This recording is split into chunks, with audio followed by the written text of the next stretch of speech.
انسان کے لیے اپنے غم سے بھی بڑا غم اولاد کا غم ہوتا ہے۔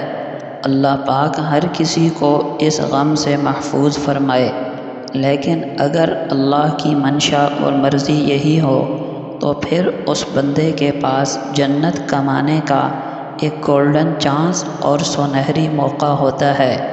ابو موسیٰ اشعری رضی اللہ عنہ بیان کرتے ہیں کہ نبی اکرم صلی اللہ علیہ وسلم نے فرمایا، جب کسی آدمی کا بچہ فوت ہو جاتا ہے تو اللہ تعالیٰ اپنے فرشتوں سے پوچھتے ہیں، جب تم نے میرے بندے کے بچے کی روح قبض کی تھی تو میرے بندے نے کیا کہا تھا؟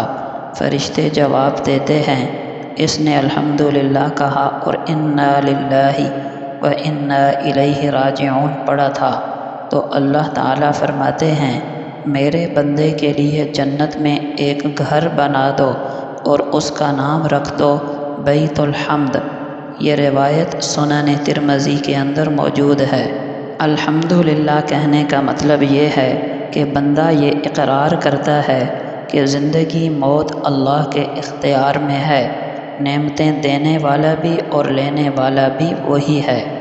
اس حدیث کو یاد کیجئے، جب کسی ایسے آدمی کے گھر تعزیت کے لیے جائیں جس کا معصوم بچہ فوت ہو چکا ہو تو اس کو یہ حدیث ضرور سنائیں۔ حضرت عبداللہ ابن عمر رضی اللہ عنہما بیان کرتے ہیں کہ نبی اکرم صلی اللہ علیہ وسلم نے فرمایا، ایک شخص اس وجہ سے جنت میں داخل ہو گیا کہ وہ لوگوں سے قیمت کا یا قرضے کا تقاضا کرتے ہوئے اور ادائیگی کرتے ہوئے نرمی برتا کرتا تھا۔ یہ روایت مسند احمد میں موجود ہے۔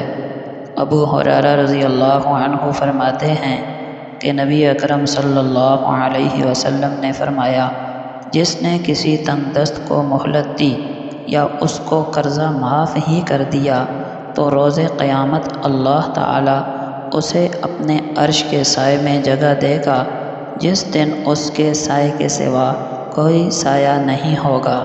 یہ روایت سنن ترمذی میں موجود ہے۔